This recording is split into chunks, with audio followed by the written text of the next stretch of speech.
You have to understand the war on drugs has never been about trucks. U.S. customs officers and police are having another drive to round up dope smugglers. Here's millions of dollars worth of deadly heroin, enough, they say, to kill 6 million people. Looking to find out more about the longer history of drugs in America, I found an unlikely source in Lincoln historian Richard Miller. His research put drug laws in a fascinating historical context. Historically, anti-drug laws have always been associated with race. In the 1800s, certain kinds of drugs that are illicit today were common in this country. Cocaine was widely used, heroin. People using drugs was something that was just ordinarily accepted. Opium, for example, was used by middle-aged, successful whites, often housewives in the South. If people were addicted or abusing drugs, they were viewed sympathetically as people who had to be helped. It was seen as a public health issue rather than a crime issue. Well, one of the first changes was on the West Coast, when smoking opium was made a criminal offense. Now, why would opium smoking be illegal in California but not in Mississippi? What was going on in California that was a concern about smoking opium? Well, as it turns out, it had nothing to do with opium itself. The concern was with the people associated with smoking opium, and that was the Chinese, who had come to this country, and many of whom were in California, working hard, working for very little pay, and becoming part of the American success story. But their success was taking jobs away from white workers. So politicians got together and decided they got to find something about the Chinese for which they can be criminalized to get them out of the way. Now, of course, you can't throw people in jail simply because they're Chinese, but you can throw them in jail because they smoke opium. In the same way, we saw things going on with cocaine. Again, it was middle-aged, successful people in this country, business executives, physicians, housewives, all perfectly legal. But then around the turn of the century, cocaine began being associated with blacks. They could withstand police bullets, it was thought. They can work hard all day, all night long, and all day long again, threatening the jobs of white workers. And so laws began to be passed against cocaine. You're not arresting these people officially because they're black. You're arresting them because they've committed some sort of drug violation. Next, of course, we see the change in reputation that hemp has had. Hemp was a legitimate crop from colonial times forward, a widely appreciated commercial product. But then in the 1930s, hemp changed into something vicious and fearsome called marijuana, because at that time, marijuana smoking was being associated with Mexicans, working hard, working cheap. And once again, what was being outlawed was not being Mexican, but just some habit associated with Mexicans. These laws set up a very dangerous precedent of racial control. The problem is that cop that made that cheap drug arrest, he's going to get paid. He's going to get the hours of overtime for taking the drugs down to ECU. He's going to get paid for processing the prisoner down at Central Booking. He's going to get paid for sitting back at his desk and writing the paperwork for a couple hours. And he's going to do that 40, 50, 60 times a month so that his base pay might end up being only half of what he's actually paid as a police officer. Most important thing right here. We're paying a guy for stats.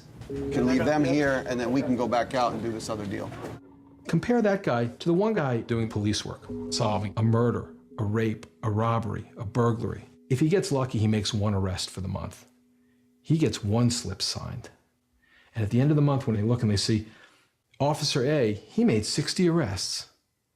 Officer B made one arrest. Who do you think they make the sergeant? Crack cocaine. Crack, the super addictive and deadly cocaine concentrate. Crack hit the streets, and suddenly there was just hysteria about this brand new demon-like form of cocaine. Today, there's a new epidemic, smokable cocaine, otherwise known as crack. It is an uncontrolled fire. The American people want their government to get tough and to go on the offensive. And that's exactly what we intend, with more ferocity than ever before. There's your crack. If smaller cities don't have a crack crisis now, they will soon. They're just carrying on like it's their living room, like this is their home, like they belong here. And they don't belong here. What we saw were images of black urbanites on TV smoking crack cocaine over and over and over. And then these incredible stories were associated with crack cocaine, and they were taken as fact. The drug so powerful it will empty the money from your pockets, make you sell the watch off your wrist, the clothes off your back. Or kill your mother. Yep, that's what we're seeing. But if you go back to the 1920s and the 30s, this is what people were saying about marijuana. Elvin takes that frying pan from the stove and kills his mother with it. Not a very nice thing to look at, but this is marijuana. If you say that now in our society, people will look at you like you're crazy. But whenever you have a new drug introduced into a society, you can say incredible things about that drug, and people will believe you. There can be no doubt that the higher penalties for crack offenders fall disproportionately on minority defendants. 51% of the crack is used by the white population. In Los Angeles, California, there has not been one white conviction. Not one. Yet despite the evidence presented by judges and experts, Congress was unyielding, insistent on maintaining the crack powder disparity. I must just tell you, in my view at least, the findings are very vulnerable. These people are killing our kids.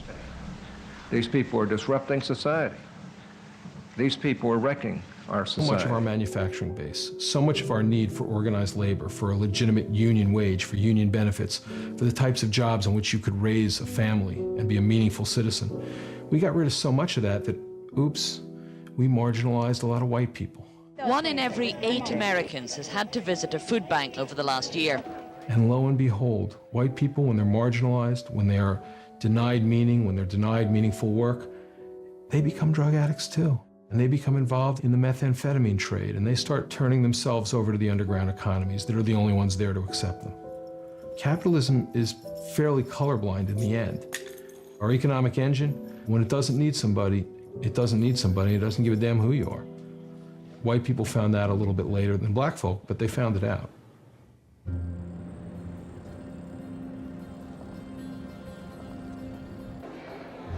After hearing so much about the failure of the drug war and the enormous harm it does, I wanted to better understand what drives it. Far from the front lines of the war, I discovered a vast and less visible world of people who in their own ways play a part.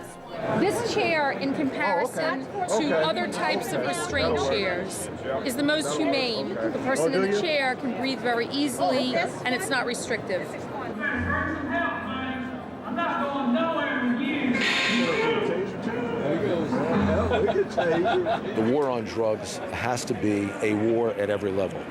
It has to be a war on the streets of the cities. It has to be a war at the state level, and it has to be a war at the federal level. It's just like fighting the war on terrorism. Before, in the prisons, I guess the only choice was you could get a Torah or a Bible. Things have changed now. Anybody want their free copy of the Quran? All sorts of people start to get a vested interest, a financial interest, in keeping the system going. Well, we're in the business of supplying corrections with products. It's a growing market. Prisons, there's a lot of prisoners in the United States. That's what I mean by growing. Now you got me feeling awkward because of the camera. Put it down. This company, CCA, we are the leader and the largest in the world as far as private prisons and jails. We are profitable. We're highly rated in the stock market. It hones your ability to do it less expensively because we have to earn a profit. There's a whole range of corporations, the taser gun manufacturers, private healthcare providers, phone companies, whole communities that now depend on prisons as their primary employer, now deeply invested in the drug war and this system of mass incarceration. And all these people are not trying to do anything wrong. They're trying to make society better. But their actions combined together become part of the thrust that makes the bad parts of the drug war more feasible and more practical. The thing with the war on drugs is, and the question we have to ask is, not why is it a failure, but why, given that it seems to be a failure, why is it persisting? And I'm beginning to think, maybe it's a success. What if it's a success by keeping police forces busy? What if it's a success by keeping private jails thriving? What if it's a success keeping a legal establishment justified in its self-generated activity? Maybe it's a success on different terms than the publicly stated ones. Perhaps not surprisingly, it was people on the inside who turned out to be most aware of the dangerous pressures that outside forces exert on the system. My job is to keep the people inside who are supposed to be inside, and I'm going to do my job. But as I've come along in corrections over the last 20 years, I've just kind of watched it grow into this thing. I mean, it's almost a self-fulfilling prophecy. You build a bed, they fill the bed. It starts sucking in money at an astronomical rate, and it just grows and grows and grows of its own accord. You almost can't stop it. You can't afford to stop it. And so now you start talking about, well, you know, we could cut some corners and we could reduce. What about if we reduce by closing that facility? Employees are hoping the governor will reconsider his plan to close the prison. Wait a minute, you can't do that. My community will dry up and blow away. The private prisons, they actually go to a town and say, if you'll use your tax money to buy the land and build the facility, we'll rent it from you and you'll get rich and we'll get rich and we'll all be rich together. Well, that only works if there's prisoners in the bed, so now you're starting to find people that fit the criteria. Now you actually can pay people to go out and look for people that fit the criteria, and now it's going to grow faster. You can't let that town fail, so you can't change the way you think about locking people up. So you need a new enemy. It's the same enemy, you just need more of them. Though my journey had begun with a simple question about one person's life, it was forcing me to confront unsettling realities facing the country. And yet the full weight of the situation had still not been revealed to me in its starkest historical terms. Yeah, let's say it this way, because it's more honest. Instead of saying, let's get rid of all these drug addicts and drug dealers, and once we throw away the key on them, we'll solve this problem. Why don't you try saying it to yourself this way? All these Americans that we don't need anymore, the factories are closed, we don't need them, you know, the textile mills, they're gone, GM is closing plants. We don't need these people. They're extra Americans, we don't need them. Let's just get rid of the bottom 15% of the country. Let's lock them up. In fact, let's see if we can make money off locking them up in the short term. Even though it's going to be an incredible burden for our society, even though it's going to destroy these families, you know, where these people are probably integral to the lives of other Americans, let's just get rid of them. You know, I mean, at that point, why don't you just say kill the poor? If we kill the poor, we're going to be a lot better off, because that's what the drug war has become. It's important to remember or to realize that it isn't that the war on drug users is the same as what happened in other societies, but that both are wars on ordinary people, people who are just like us. You've got to have an enemy for everything. The way that Germany in the 30s rebuilt their infrastructure, rebuilt their industries, and rebuilt their pride, their nationalism, was by saying that these people, this group of people, is the cause of all of our woe, and if we hate them, we'll be better off. But we're not doing that, are we? I don't think it's to that extreme, but we do say those people are bad for us, and if we hate them, our lives will be better. So everybody's got to have an enemy.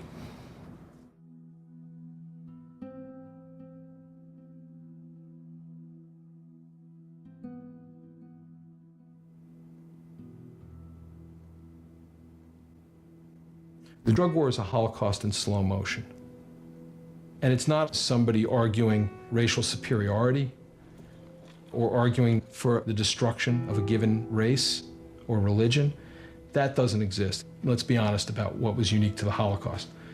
But there is an incredible destruction of human life that is class-based, not race-based, but class-based, that is going on and is going on under the guise of a war against illegal narcotics. It can't be more of the same.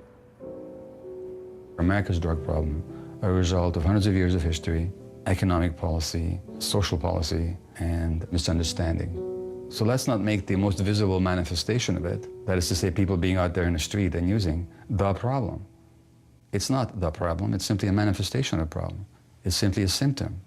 It's sort of like saying that the problem with pneumonia is that you cough.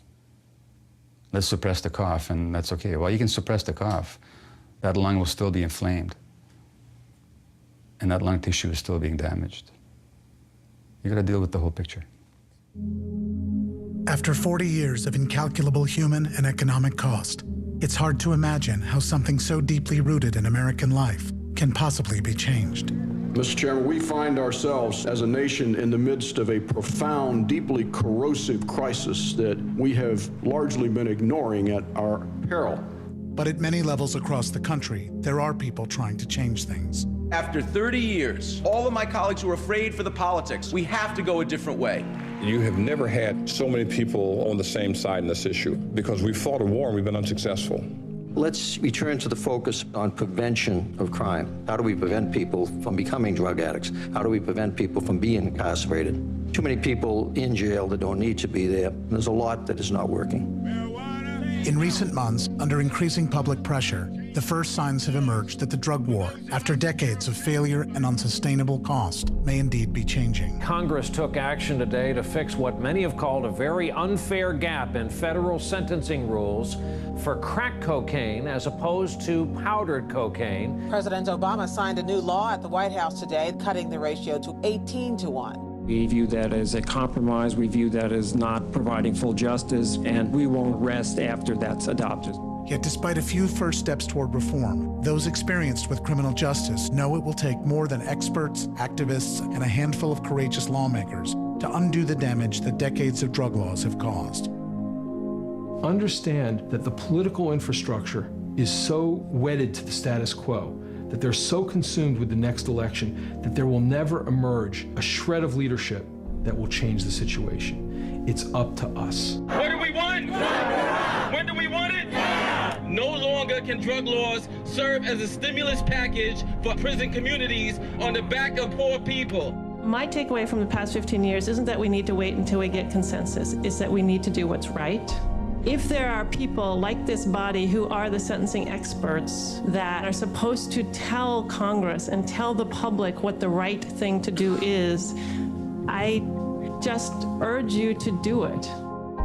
I believe it is in the interest of every American that we thoroughly examine our entire criminal justice system. You need to care about that person down the block because the same rights that they have, you have. And if you let their rights be compromised, your rights are compromised. At some point, you have to stand up and say, it's not okay. You know, if there's anything ever gonna be done about this is gonna change, it's gonna have to come from the people out there, gonna have to help. You know, we can't do it from here. Do you know what it's like to go home at night knowing that you did a personal injustice? I did an injustice to Maurice. I'll amend the charge on her to a violation of unlawful possession of marijuana, 22105.